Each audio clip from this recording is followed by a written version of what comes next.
భద్రాచలం రామాలయంలో వసంతోత్సవం ఢోలోత్సవం ఘనంగా జరిగింది. శ్రీరామనవమి వేడుకలను అధికారులు శ్రీకారం చుట్టారు. అయితే ఈ నెల 27న జరిగే శ్రీరామనవమి నేపథ్యంలో కళ్యాణ తలంబ్రాలు కలిపే వేడుక వైభవంగా జరిగింది. మిథిలా స్టేడియంలో పసుపు కొమ్ములు దంచి తలంబ్రాలు కలిపారు. సుమారు 300 క్వింటాల ముత్యాల తలంబ్రాలు ఈసారి భద్రాద్రి సీతారాముల కళ్యాణంలో వినియోగిస్తారు. వసంతోత్సవం సందర్భంగా భక్తులంతా ఒకరిపై ఒకరు రంగులు కుంకుమ చల్లుకుని ఆనంద ఉత్సవాల మధ్య కేరింతలు కొడుతూ భక్తి పారవశ్యంతో మునిగి తేలారు.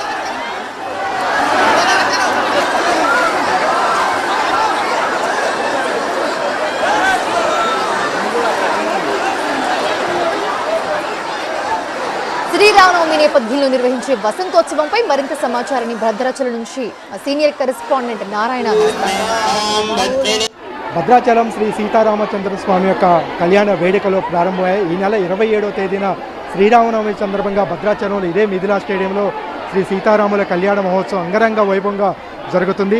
అయితే ఈరోజు దానికి సంబంధించినటువంటి పెళ్లి పనులు ప్రారంభమై మనం చూడవచ్చు. మిథిలా స్టేడియంలో రామాలయం ఆవరణలో కూడా ఎంతో వేడికగా స్వామివారి యొక్క పెళ్లి పనులు ప్రారంభమయ్యాయి. తలంబ్రాలు కలిపేటువంటి కార్యక్రమంలో పెద్ద ఎత్తున కూడా అర్చకులు భక్తులు పాల్గొన్నారు. ముందుగా వసంతోత్సవం డోలోత్సవం ఈ కార్యక్రమం జరుగుతుంది. పసుపు దంచేటువంటి కార్యక్రమం అర్చక స్వాములు వారి కుటుంబ సభ్యులతో పాల్గొన్నారు. ఆ తర్వాత మనం చూడవచ్చు సుగంధ ద్రవ్యాలతో ఎంతో నియమనిష్టలతో భక్తులు పెద్ద ఎత్తున కూడా తరలివచ్చి ఈ తలంబ్రాలు అనేది కలిపే కార్యక్రమం ఈ రోజు నుంచి కూడా ప్రారంభమవుతుంది. సీతారాముల కళ్యాణం ఎంత విశిష్టత ఉందో ఈ తలంబ్రాలకు కూడా అంతే ప్రాముఖ్యత ఉంది. అందుకని ఈ కార్యక్రమంలో పెద్ద ఎత్తున కూడా ముఖ్యంగా మహిళలు పాల్గొన్నారు. మరొకసారి మహిళా భక్తులతో మాట్లాడు. మీరు ఎక్కడి నుంచి వచ్చారు? ఈ రోజు తలంబ్రాలు కలిగే కార్యక్రమంలో పాల్గొంటే ఏ విధంగా అనిపిస్తుంది? నేను హైదరాబాద్ నుంచి వచ్చాను. మాది ఈ ఊరే భద్రాచలమే.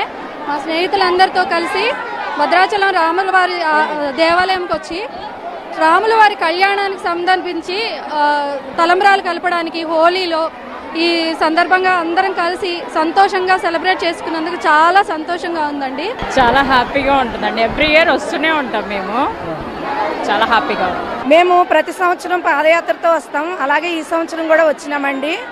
ఈ తలంబ్రాల బియ్యం కలవటం వల్ల రాముల వారు పెళ్లి కొడుకుని చేయటం చూడటం మాకు సెంటిమెంట్ అండి. అసలు చాలా చాలా ఆనందంగా ఉంటుందండి ఈ కార్యక్రమానికి రావటం, హోలీ జరుపుకోవటం, తలంబ్రాల బియ్యం కలపటం, మరలా రాముల వారు పెళ్లి కొడుకుని చేయటం చూడటం, వసంతోత్సవం ఇవన్నీ చాలా హ్యాపీగా ఉంటుందండి. ఇలా రాముల వారి అక్షంతలు ప్రతి సంవత్సరం కలపడానికి వస్తామండి. ప్రతి అకేషన్లో మేము పాల్గొంటాము. ఇలా అన్నిట్లో పాల్గొనే అదృష్టం కలిగినందుకు సంతోషంగా ఉంది. జై శ్రీరామ్.